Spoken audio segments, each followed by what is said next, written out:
আমার ভাসুর মানে আমার স্বামীর বড় ভাই আমার স্বামীকে কৌশলে বিদেশ পাঠিয়ে দেয়।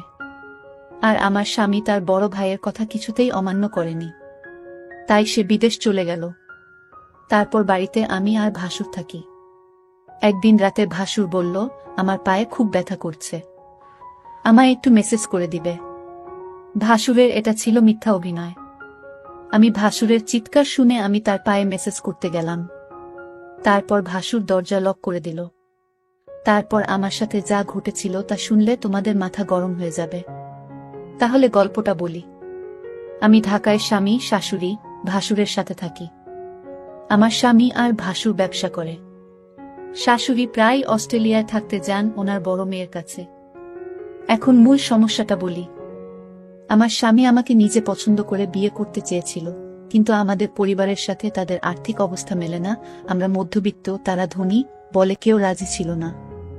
তখন আমার ভাসুর সবাইকে রাজি করান, তবে আমার প্রতি তার অনুরোধ ছিল যেন উনার বাচ্চাকে আমি দেখাশোনা করি। ভাসুরের একজন মালয়েশিয়ান বউ ছিল, সে 1 বছরের বাচ্চাকে রেখে ডিভোর্স করে চলে যায়। বাচ্চাকেটাকে আমি দেখাশোনা করি। বাচ্চাটার বয়স 2 বছর এখন। যাই হোক, মূল ঘটনায় আসি এখন। একদিন দুপুরে বাসায় আমি আর বাচ্চাকে ছিলাম। বাচ্চাকে বিছানায় শুইয়ে আমি বাথরুমে গোসল করতে যাই।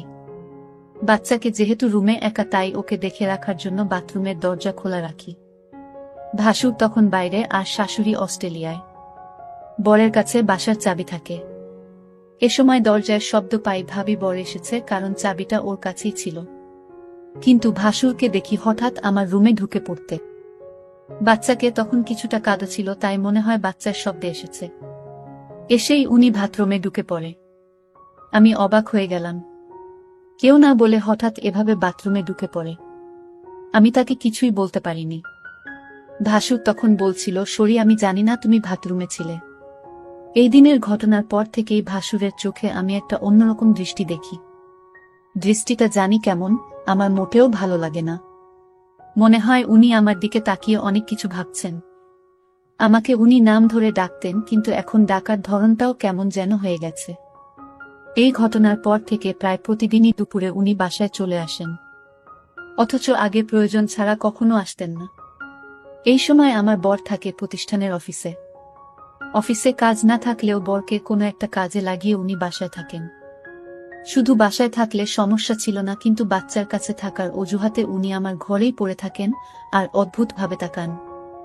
বাচ্চার জন্য আমিও বেশি দূরে সরতে পারি না। বাচ্চাটা কিছুক্ষণ পর পর আমাকে ডাকে। এ অবস্থা প্রায় 2-2.5 মাস ধরে চলছে। হঠাৎ আমার ভাসুর বলল, আমার স্বামীকে বিদেশ পাঠাবে, ভালো একটা বিষয় আছে, তাই বেতনও অনেক ভালো। আর তাই আমার স্বামীও না করেনি। উনি মনে হয় আমার কাছে কিছু একটা চাচ্ছেন, না হলে আমার স্বামীকে বিদেশ পাঠালো কেন? তবে তার চাওয়াটা যে কি সেটা আমি বুঝতে পারছি না। আবার ভাবি আমার ধারণা ভুল, কারণ উনি খুবই ভালো একজন মানুষ, খুব খেয়াল রাখেন আমাদের। তাই দ্বিধাটা রয়েই গেছে।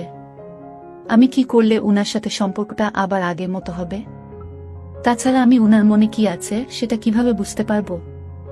আমার বরকে কি ঘটনা জানাব, নাকি অপেক্ষা করব আরো? আমি ভাবলাম না, বরকে এখন কিছু জানানোর দরকার নেই। আমি আরো কনফার্ম হয়ে তারপর জানানো উচিত আমি মনে করি। বাসুর আমার দিকে অন্যরকম দৃষ্টিতে চেয়ে থাকত। আমি মাঝে মাঝে বলেই উঠতাম, আপনি এভাবে কি দেখেন আমার দিকে তাকিয়ে? তখন উনি বলতো, আসলে কি বলবো, আমি খুব কষ্টে আছি।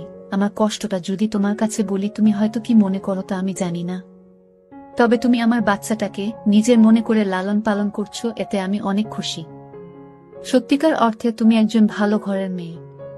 কারণ এখনকার যুগের মেয়েরা তার নিজের সন্তানের প্রতি এতটা কেয়ার করে না যতটা তুমি আমার বাচ্চাটাকে করছো। আমি তোমার এই ঋণ কোনোদিন শোধ করতে পারবো না। আমার বাচ্চাটা, মায়ের অভাবটা তুমি পূরণ করছো, এর চেয়ে বেশি কি হতে পারে? আসলে বিদেশি মেয়েরা তার সন্তানের প্রতি ভালোবাসা কম থাকে, তবে সবাই সমান না। বাঙালি নারীরা তার সন্তানের দিকে তাকিয়ে সারাটা জীবন কাটিয়ে দিতে পারে। বাঙালি নারীর কোনো তুলনা হয় না। তবে আমার ছোট ভাইয়ের বউ করে তোমাকে আনতে পেরে আমি নিজেকে ধন্য মনে করছি। আমার ভাসুর আমার এইসব প্রশংসা করছিল। আমি তার প্রশংসা শুনে অনেকটা চমকে গেলাম। বাবারে এত প্রশংসা। যাই হোক, ভাসুরকে একদিন দেখলাম খাওয়া দাওয়া ছেড়ে মনমরা হয়ে ঘরে শুয়ে আছে। এই বাড়িতে ভাসুরকে আমি দেখাশোনা ছাড়া আর কেউ নাই। দেখলাম ভাসুর আজ সারাদিন কিছু খায়নি। আমি ভাসুরকে বললাম, আপনার কি শরীর খারাপ? ভাসুর বলল, আমার মাথায় প্রচন্ড ব্যথা করছে সকাল থেকে, কি করব বুঝতেছি না। আমি ভাসুরকে বললাম, আমি কি মাথায় একটু মেসেজ করে দিব? মেসেজ করে দিলে হয়তো ব্যথাটা কিছুটা কমে যাবে। ভাসুর আমার মেসেজের কথা শুনে অনেকটা খুশি হলো। সে চেয়েছিল তার মাথায় মেসেজ করে দিই। আমি ভাসুরের মাথায় মেসেজ করছিলাম, এমন সময় সে বলল, দেখো তুমি মেসেজ শুরু করতেই আমার ব্যথাটা অনেকটা কমে গেছে। তোমার হাতে কি জাদু আছে নাকি? আমি তার কথা শুনে কিছুটা অবাক হলাম। আমি বললাম, মেসেজ করে দিলে এমনই ব্যথা কমে যায়। এখানে হাতের জাদু বলতে কিছু নেই। মেসেজ করলে ব্যথা কমে যাবে, এটাই স্বাভাবিক। ঠিক আছে, তোমাকে অনেক ধন্যবাদ মেসেজ করে দেওয়ার জন্য। আমার মাথা ব্যথা কমে গেছে। কিন্তু ভাসুরের মাথা ব্যথা ছিল না। মাথা ব্যথার অভিনয় করেছিল আমার সাথে। আমি এটা বুঝতে পারি আমি যখন তার রুম থেকে বের হই। তখন সে একা একা বলছিল, আমি ধীরে ধীরে আমার প্রতি ভালো মন মানসিকতা তৈরি করছি। সেটা আমি বুঝতে পারলাম। ভাসুর কেন আমার সাথে এমন মিথ্যা নাটক করছিল, তার উদ্দেশ্যটা কি ছিল তা আমার জানা খুব জরুরি ছিল। আমি বাড়িতে আছি, ভাসুরের সন্তান আর আমার ভাসুর। এরপর দিন আবার সেই অভিনয় শুরু করলো। সে আস্তে করে চিৎকার করছে আর বলতে লাগলো, আমার মাথাটা ব্যথা করছে, এখন কি করব? আমি তখন ভাসুরকে বললাম, ডাক্তারের কাছে যান, তাহলে সব ঠিক হয়ে যাবে। রোগ নিয়ে ঘরে বসে থাকলে কি আর চলবে, বা রোগ ভালো হবে? ভাসুর আমার কথাটা শুনে দেখলাম তার মুখটা অন্ধকার হয়ে গেল। আসলে কি তার মাথা ব্যথা করছে নাকি এসব অভিনয়? আমি তার হাবভাব কিছুই বুঝতেছি না। আমি ভাসুরকে বললাম, চলুন আজ আপনাকে ডাক্তারের কাছে নিয়ে যাই। ভাসুর বলল, তুমি একটু মেসেজ করে দিলেই তো মাথা ব্যথাটা কমে যায়। তাহলে শুধু শুধু কষ্ট করে কেন ডাক্তারের কাছে যাওয়া লাগবে কেন? আমি ভাসুরের কথাটা শুনে কিছুটা অবাক হলাম। সে চায় আমি তার মাথায় মেসেজ করে দেই। আসলে সে কি চায় সেটা আমার জানতে হবে। ভাসুরের এমন অভিনয় আমার কাছে ভালো মনে হচ্ছে না। এর মধ্যে আমার বর আমার কাছে ফোন করলো, আমাকে জিজ্ঞেস করলো, কেমন আছো সালমা? আমি বলেছিলাম, তুমি খুব শীঘ্রই বাড়িতে আসলে অনেক ভালো হতো। এতদিন বিদেশ থাকার দরকার নাই, তুমি যত দ্রুত সম্ভব চলে আসো। আমার স্ত্রীর এমন কথা শুনে আমি কিছুটা থমকে যাই। আমার স্ত্রী তো কোনোদিন এমন কথা বলেনি। আজ সে এমনভাবে বলছে আমি যেন আজই দেশে চলে আসি। আমি সালমাকে জিজ্ঞেস করলাম, তোমার কোনো অসুবিধা হচ্ছে সালমা? সালমা বলল, না, তেমন কোনো সমস্যা হচ্ছে না। বড় ভাইজান তোমার খোঁজ খবর রাখে তো? আমি বললাম, ভালোই খোঁজ খবর রাখে। ঠিক আছে, এখন রাখি, পরে কথা হবে। ভাসুর আড়ালে থেকে আমার সমস্ত কথাগুলো শুনছিল। কথা শেষ হতেই ভাসুর চলে গেল তার রুমে। রাত হলো, ভাসুর আমায় ডাকছে, বলছে, সালমা, আজ আমার পায়ে অনেক ব্যথা করছে, বুঝলাম না আমার কি হয়েছে। দিন দিন রোগ বেড়ে চলেছে। তুমি কিছু মনে না করলে আমার পায়ে একটু মেসেজ করে দাও। সে ব্যথায় চিৎকার করছে আর বলছে আমার পায়ে অনেক ব্যথা করছে। আমি ভাসুরের চিৎকার শুনে তার পায়ে মেসেজ করতে শুরু করলাম। ভাসুর তখন ঘুমিয়ে পড়ল। ভাসুর ঘুমিয়ে রইল আর আমি তার পায়ে মালিশ করে দিচ্ছিলাম। কিন্তু ওইদিকে বাচ্চাটা কাঁদছিল। আমি ভাসুরকে বললাম, আপনি ঘুমিয়ে পড়েছেন, বাচ্চাটা কাঁদছে, আমি চলে যাই। তখন ভাসুর বলল, ঠিক আছে, বাচ্চাটাকে ঘুম পাড়িয়ে আবার এসো। ভাসুর আমার সাথে এমন করছে মনে হচ্ছে আমি এ বাড়ির চাকরানী। সারাক্ষণ তার সেবযত্ন আমার করতে হয়। আমি তো এই পরিবারের সমস্ত কাজ করতে করতে আমি অনেক ক্লান্ত। কিন্তু আমার কষ্ট কি আর কেউ বুঝে? পরের দিন আমি বলেছিলাম ভাসুরকে, আপনার মাথায় ব্যথা, পায়ে ব্যথা, আজ চলুন আপনার চিকিৎসা করাবো। আজ আমি আপনাকে ডাক্তারের কাছে নিয়ে যাব। আপনি না যেতে চাইলে আপনাকে জোর করে নিয়ে যাব। ভাসুর মনে হচ্ছে গলা শুকিয়ে গেল। কারণ ডাক্তারের কাছে গেলে হয়তো সত্যটা পাশ হয়ে যাবে, তার কোনো রোগ ধরা পড়বে না। তখন হয়তো আমার চোখে সে দোষী হয়ে যাবে। এটা ভেবেই ভাসুর ডাক্তারের কাছে যেতে চাইতো না। আমি সেটা ভালো করে বুঝতে পারতাম। আর তাই ভাসুরকে আজ আমি বললাম, আপনি যদি আজ ডাক্তারের কাছে না যান তাহলে আপনি এই বাড়িতে একা একা থাকতে হবে। আমি চলে যাব এই বাড়ি থেকে, আমার স্বামী ফিরে আসলে আবার এ বাড়িতে ফিরব তার আগে না। ভাসুর আমার কথা শুনে থমকে গেল। তাহলে সালমা আমার মনের কথা কি বুঝে গেল নাকি? আমি বললাম, ঠিক আছে সালমা, চলো, আজ আমি ডাক্তারের কাছে যাব। তুমি যখন চাইছো, আমি কি আর না করতে পারি? এখানে তো আমার কোনো উপকার হবে না। আপনার রোগ ভালো হবে, আপনার ভালোর জন্যই তো ডাক্তারের কাছে নিয়ে যাওয়া।